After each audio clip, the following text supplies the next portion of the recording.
Tiramisu naman. ご飯でち Everyday magic in all that we do. Come along, I'll share with you. Step by step, make memories. Laugh into our family. Hey, hey, hey, come see. Life is better with family tree. Ooh, hey, hey, hey, come see. Life is better with family tree. Living in Japan with my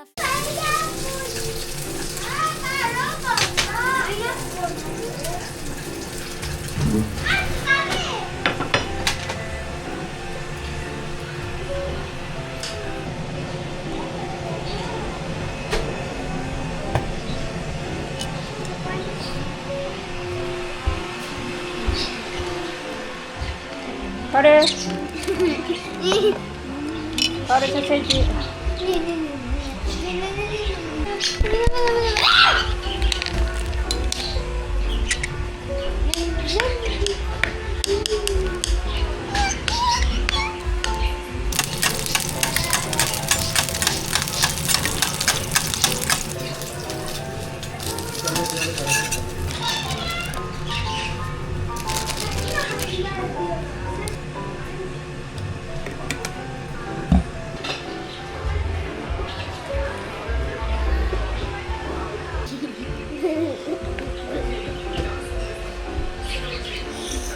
Mo 暑いからそう病気になりそう暑すぎるんだよ。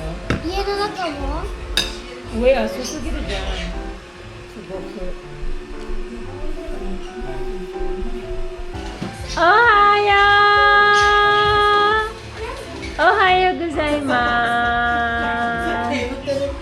手振ってるのか。おはようございます。おはよう。おはようございます。おはよう。お着替えてください。よいしょ。よっしゃ。Hi family, konnichiwa. Welcome back to our channel. So, last week na nga ng pasok ng mga bata, tapos summer vacation na dito sa Japan. Ngayong araw, wala na silang tanghalian sa school, so maaga na silang uuwi, mga alas 12. Summer vacation na be! Ang bilis ng panahon. So, marami akong plano ngayong bakasyon. And, dati-dati kapag ka summer vacation, bigla-bigla na lang kaming mag-iisip na punta tayo ng ganito, punta na tayong ganyan. Tapos minsan, hindi kami natutuloy kasi nga hindi kami nakapag-yak or nakapagpa-schedule. Pero this year, gusto kong ibahin yon. Kailangan maaga pa lang nakapagpa-schedule na kami. And, kahapon nga nag-schedule kami ng Hanabi. So, first time namin makaka-attend ng malaking fireworks dito sa Japan. Pero, Papa, Hanabi, Tsudatake? 26. So, July 26 yung Hanabi. Excited na ako, excited na ako. First time ko makaka-attend noon. Pero siguradong magiging mahirap daw kasi sobrang daming tao, sobrang sikat ng mga Hanabi dito sa Japan. Pero never pa kasi namin na-try yun, so this year gusto ko yung i-try. Sabi ko rin sa kanya kanina mag-schedule na siya ng ilog. Kasi nga, mahilig kami sa ilog, di ba? At maghahanap na rin ako ng dagat. Dami nating pupuntahan. Excited na ako i-share sa inyo. Pero ngayong araw, simpleng day in the life muna tayo kasi hindi pa naman bakasyon. Ne? Masyado lang ako excited pero hindi pa bakasyon. Ilang araw pa. Hanggang Friday pa yung pasok ng mga bata. Ne? So, yun. Ne? Mag-asikaso na tayo. Nani! Nani! Nani Ramadan! Nani! Kyo tsukete. Hashiranai de.口吐いてください。行きましょう。So, ng mga huling araw nga po ng klase, napansin ko na may pagbabago kay Ate Kauro-chan natin. Hindi na po siya umiiyak ng sobra bago umalis ang bahay. Hindi na rin siya patigil-tigil, although mabagal pa rin po siya maglakad. Sa ngayon po, kahit papaano, na-accept na niya yung katotohanan na pagdating sa eskwelahan ay kailangan kong umuwi. Para sa amin, malaking improvements na yon. Sana lang talaga after ng summer vacation kasi mahaba-haba yung bakasyon, mamiss niya yung eskwelahan at pagdating ng pasukan, sasabay na ulit siya kay Ate Yuchan natin maglakad. Ito, hindi taksan nito na.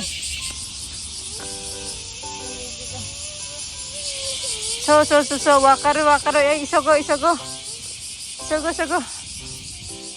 Nande daro ne? Nande mimizu ga shinjau no? Natsu. 夏休み楽しみ？プールとか海とか川とか行こうね。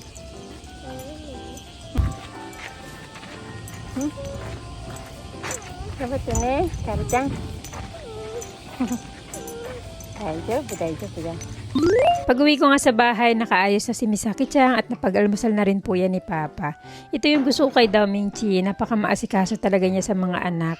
Kapag ka alam niyang may ginagawa ako or busy ako, hindi na niya ako hihintayin siya na yung mag-aasikaso sa mga anak niya. Kaya naman ang role ko na lang ay ihatid si Misaki-chan sa eskwelahan. So ang plano nga ng nanay niyo ngayong araw, pagkatapos kong ihatid si Misaki-chan, ay pupunta ako sa Ozone Iyon kasi mag-grocery na naman ako. Ewan ko ba, lagi na lang ako nag-grocery. Sana all. Pero natataon lang talaga dito sa vlog kasi nga 2 days yun lang naman ako nakikita sa isang linggo, kaya naman sa natitirang 4 days nauubos na yung ginogrocery ko. At saka dahil nga napalitan na yung basket ng bisikleta ng nanay nyo, sinisipag na ako mag-grocery. Kaso nga lang kakabike ko po talaga namang nangingitim na yung nanay nyo. Palibhasa kasi hiram lang ang puting ito, kaya naman isang araw lang mainitan maitim na ulit ako. Kaya naman after natin mag-grocery, kapag ka may oras pa, ititingin na rin tayo ng mga pang UV protection para naman hindi ako maging uli ngayong summer vacation. Hi, so pupunta ako ng library. Bakit? Gusto mo na ba maging librarian? Baka naman gusto mo nang tumira dyan. Ginagawa mo pang excuse yung pag-grocery. Gusto mo lang naman talaga manghiram ng libro ng Chihaya Furu. Uy, hindi gusto ko mag-grocery at gusto ko rin manghiram ng libro ng Chihaya Furu. Malapit ko na kaya matapos yun. Hinihintay ko lang talaga na ibalik ng mga nanghiram yung mga natitirang volume. Hi, so nakakuha ko ng 2 libro ng Chihaya Furu. Malaki yung laktaw pero nagbabasa naman ako sa online. So kapag ka malapit na dun sa volume na yun, tinitigil ko na. Kasi may babayaran mo yun per episodes . So dahil may libro, marami akong lalaktawan ganun. So, ang bilis ko lang dito. Pagtingin ko meron 2 piraso na. Tapos binalik ko yung nirent ko nung nakaraan. Libre dito wala akong binabayaran. Kaya naman, pupunta ka lang tapos pwede ka nang manghiram. Gagawa ka lang ng yung ID para makakahiram ka. So pupunta na ako sa Ion Mall ngayon. Mag-grocery ako ng kaunti. Kasi wala na kami makain. Lagi na lang kami walang makain. Ang lalakas namin kumain.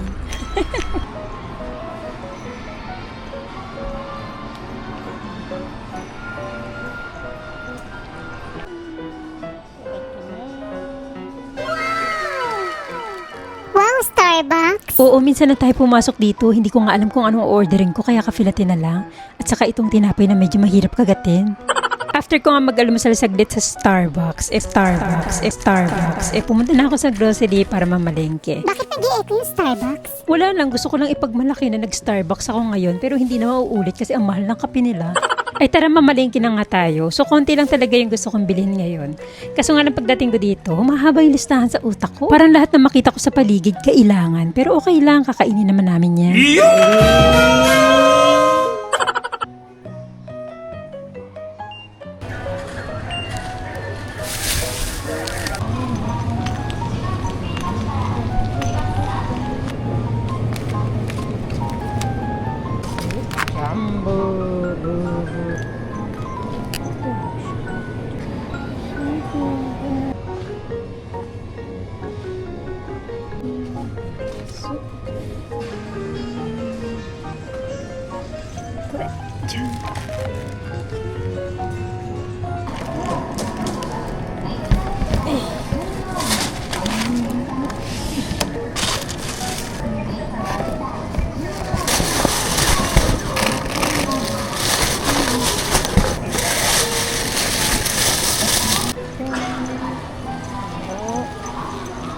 Tapos na ako mag-grocery. Tapos meron pa akong 30 minutes. Kaya titingin ako ng sombrero saka pang summer na parang yung sinusuot ng mga nanay para hindi sila masyadong mangitim. Ang itim ko na. Ang itim ko na kasi. Kaya tayo sa taas.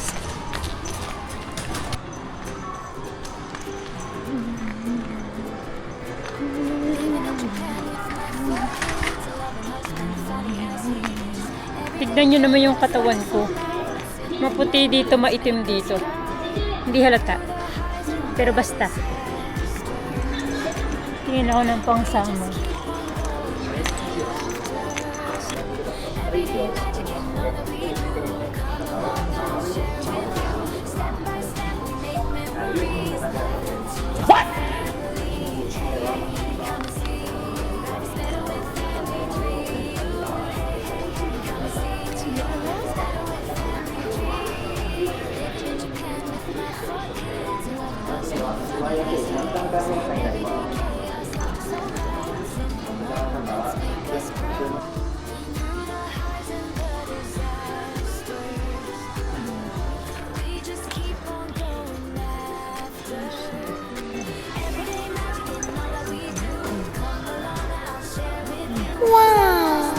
Babaeng babae ka dyan, te. Oo nga, ang ganda. Kaso nga lang mas bagay sa akin yung ganito. Ewan ko ba, hindi talaga ako girly. May pagka-boyish talaga ako.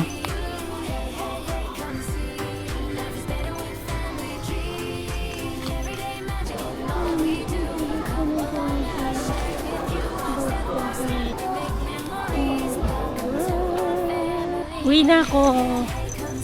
Tignan nyo, suot ko na yung aking nantiyo ka. UV sun protector. Uwi na tayo. Ay, bibili muna ako ng donuts para sa mga bata. Tag-iisa lang sila. Meron pala dito mga yukata ng bata. Babalik kami dito. Bibili ko sila dito. Saktong-sakto nga lang yung uwi ng nanay nyo at ayun nakasabay ko pa si Ate Yoy-chan saka si Ate Kaoru pa uwi. Binaba ko lang yung mga pinamili ko sa bahay tapos tag-aya sila sa Dennis kasi nandun daw yung kaibigan ni Kaoru. So ngayong araw nga po si Misaki-chan sa eskwelahan kakain kaya naman itong dalawa lang yung nakasama ko dito sa Dennis. So umorder nga lang si Ate Yoy-chan ng curry rice, omo rice naman kay Kaoru-chan at sa akin naman soup at saka vegetable salad. So ang totoo nga niyan, wala talaga akong balak dalhin sila sa Dennis kasi pwede ko naman sila ipagluto sa bahay. Kaso nga lang itong maldita na to, nagpipilit, andito daw yung best friend niya. At alam niyo ba kung sino yung best friend niya? So si Kaoru-chan nga po natin, ang mga kaibigan niya po ay puro lalaki pero ito talaga yung pinaka-close niya. Kapag papasok, nahihirapan akong dalhin siya sa eskwelahan pero pagka uwian, napakaligalig po niya doon sa likod ng linya. Ay minsan nga inabangan ko kasi sabi ko, ba't hindi pa umuwi si Kaoru? At ito nga ang aking nakita. Ang maldita may ka-holding hands na! Chira Misuke. Mama no French toast to, French toast, dochi ga oishii. Dochi mo?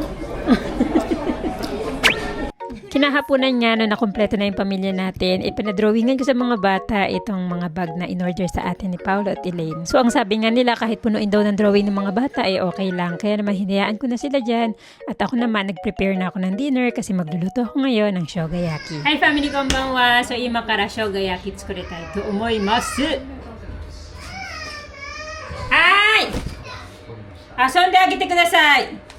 So, ito yung gagamitin ko. Binili ko kaninang karne. So, maninipis na karne siya, dalawa. Kasi, kukulangin yung isang ganito. Ne?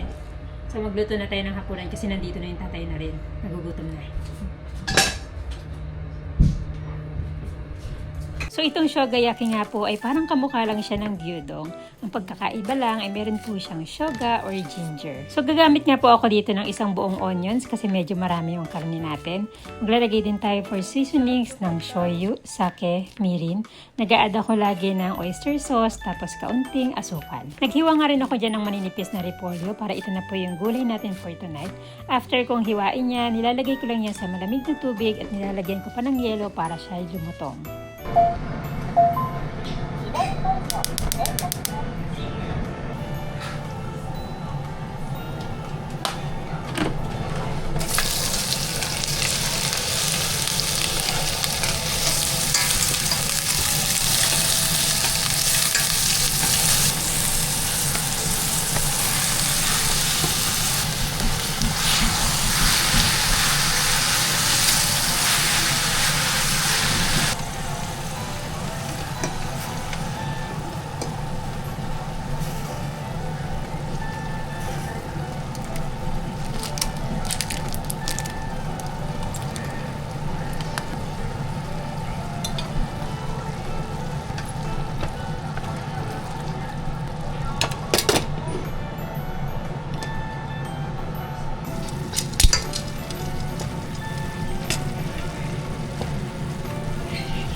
para sa akin nga po, mas nadadalian ako mag-prepare ng mga dinner na ganito kasi sobrang dali lang yan lutuin. Kaya naman, minsan lang talaga ako makapagluto ng sinigang or kaya naman adobo kasi medyo may katagalan silang palambutin. Pero ngayon na binanggit ko yung salitang adobo, parang gusto kong kumain ng adobo.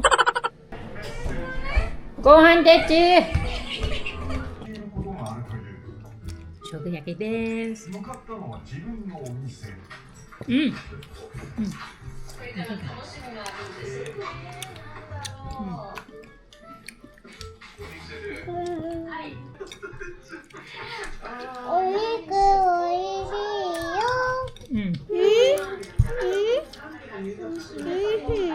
Happy birthday nga pala kay Crystal G at kay Jessica Martinez. At shoutout na rin kay Christy Lasho at ganoon na rin kay Pam and Ron. Kung bago ka nga pala sa aming channel, don't forget to like, comment, and subscribe na para maging parte ka na ng pamilya at lagi kang updated sa mga susunod nating vlogs. Mata ni!